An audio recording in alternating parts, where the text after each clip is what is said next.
Hey guys, Joe here, and today's video is probably not going to be a very positive one, and I do apologize in advance. I've had a little bit of time to mess with what I'm going to show you today, and quite honestly, I try to find something nice to say about everything that I show. For the most part, I will point out, demerits or places where I think a firearm does fall down on its face in some of the videos. However, I can't always just put up positive reviews and let the bad stuff slide. Again, I've knocked some guns for being shipped completely dry or being too oily or not being able to feed hollow points even with a manual racking of the slide, and those videos are still mostly positive. I try to find something nice about every firearm I show, and I was kind of pleasantly surprised when we took a look at this one. This is the Diamondback FS9 that I was considering for a self-carry, or excuse me, a self-defense personal carry firearm, except it has this problem. If you have the trigger pulled, it does not reset the gun. It does if you don't, but if you hold the trigger down, the trigger does not reset. Somebody will say, well, don't keep your finger on it. Well, if you're slapping the trigger in a self-defense situation, there is a chance you could accidentally hold it while the gun is cycling. And if that happens, you all of a sudden have a firearm that's no longer working, and that's not good for a self-defense gun. So I am selling it. It will be a decent range gun for somebody, but I do not recommend having this as a self-defense gun. But that's not even the worst one that we're talking about today. No, today we are talking about the Diamondback's little brother, the DB9. Comes in a cardboard box, as you can see. It's nothing fancy, which is fine. Doesn't have to be in a hard case like its big brother is, because this is a cheaper firearm. Comes in a little soft case, comes with your manual, comes with a piece of a zip tie that got cut off. Comes with your gun lock, and this is the lock for the gun lock, and it's just this little two-piece one that you put through there and attach your lock. So it's nothing fancy. Also comes with a flat base plate for the magazine. And at a price of $240, people may consider it for a self-defense firearm. I've already got it taken apart because I filmed this video once, and I wanted to show one of its first flaws. It took me 5 minutes to get this thing put back together because the barrel, and we'll take it out, this guide rod captive, that's a plus. And this is just your standard tilting, locking, John Moses Browning style action. Is pretty nice as well, and it's even rated for plus P's. However, the base here where the springs go does not have a second shelf or notch here to tell you where the spring should be sitting. So let's take a look at the slide real quick before we put it back together. Looks just like the FS9 because the FS9 came out afterwards, so the FS9 has the same cuts and stuff like that. Same 3-dot sights. However, this one has an orange dot in the front, which again is another positive, so good for you, good firearm. And it is easily pick upable when you're in a hurry. It's what I prefer, actually, a nice bright front sight. I actually prefer blacked out rear sights. We've talked about that a few times. And otherwise, it seems to be built pretty normally. Screwed in front sight again, so you could change that. Probably a Glock 43 front sight would fit. Just got to make sure the height is correct for the rears. The rears are dovetailed in and held in with the set screws, so you could adjust for windage but not elevation. This is rated for plus P, but it's one of the lightest barrels I've ever felt, even at this length. That is a very thin-walled barrel. The chamber may be rated for plus P, but I actually would not recommend running plus P in this. That's just my recommendation. I'm sure it's been tested for it and it has stood up to plus P rounds, but I think that plus P would be a little bit too much, especially in a gun this small with its design, and we'll talk about other failings as we go along. The other thing that I know does happen, and it has happened on some of the earlier versions of the gun, is this lower spring block for the recoil spring can break off. doesn't happen all the time, but it is something I've seen in a couple of firearms that my buddy had at his pawn shop. Excuse me, I just dropped the spring, and now I've retrieved it. But here's what I was talking about with the front guide rod.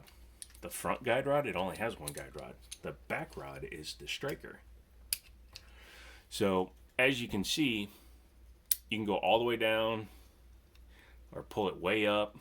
But no, you have to manually find where center is in order to reassemble the firearm.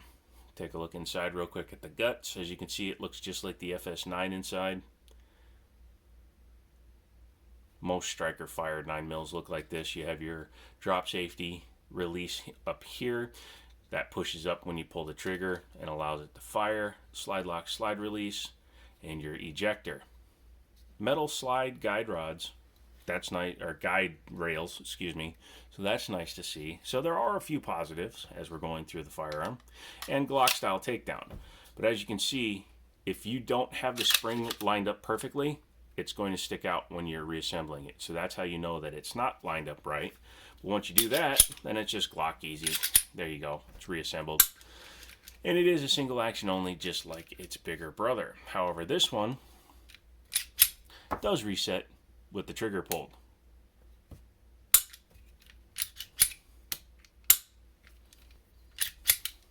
The pull is pretty heavy.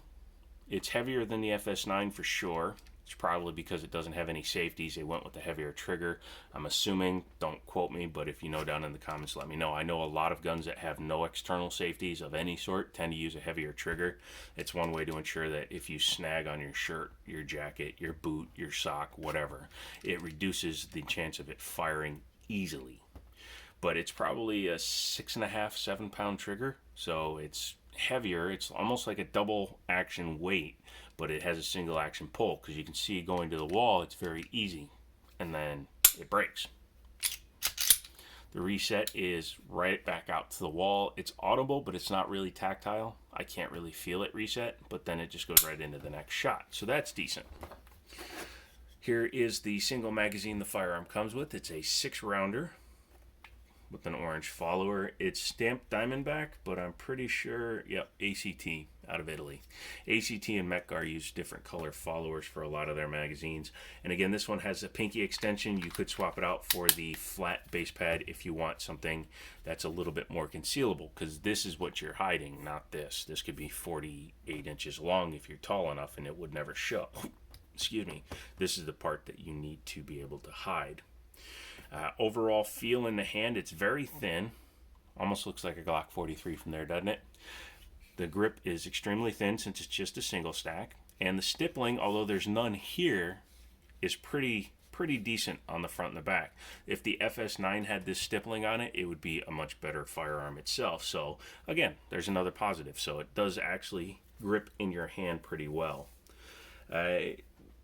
Again, I can't always find something super positive to say about every firearm I check out. This one happens to have more faults than it does positives, and in a market that's, well, when supply isn't limited, but in a market that has a lot of options, this needed to be a slightly better firearm.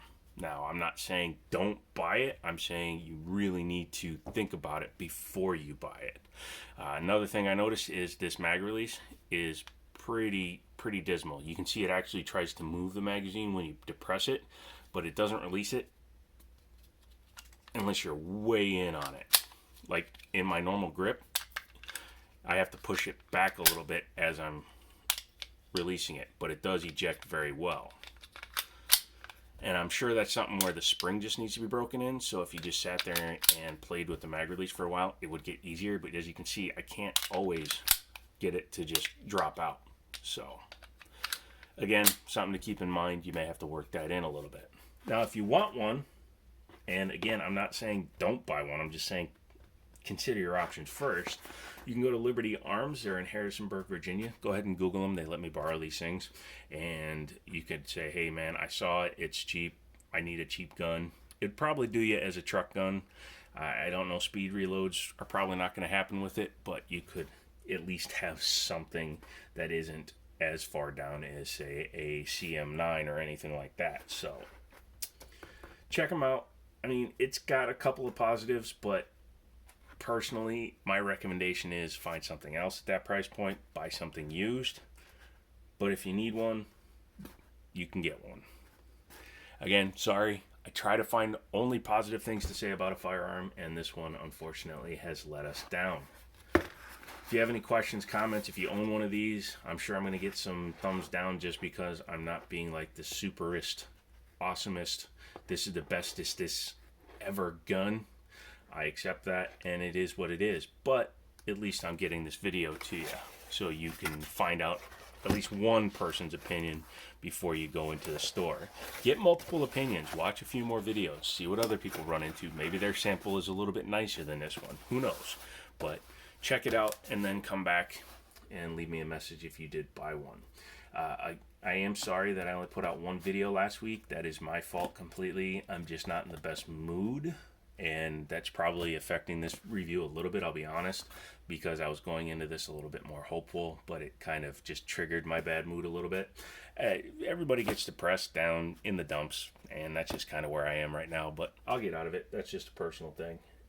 If you have any questions or concerns or comments or anything like that, leave them down below. I answer almost all comments.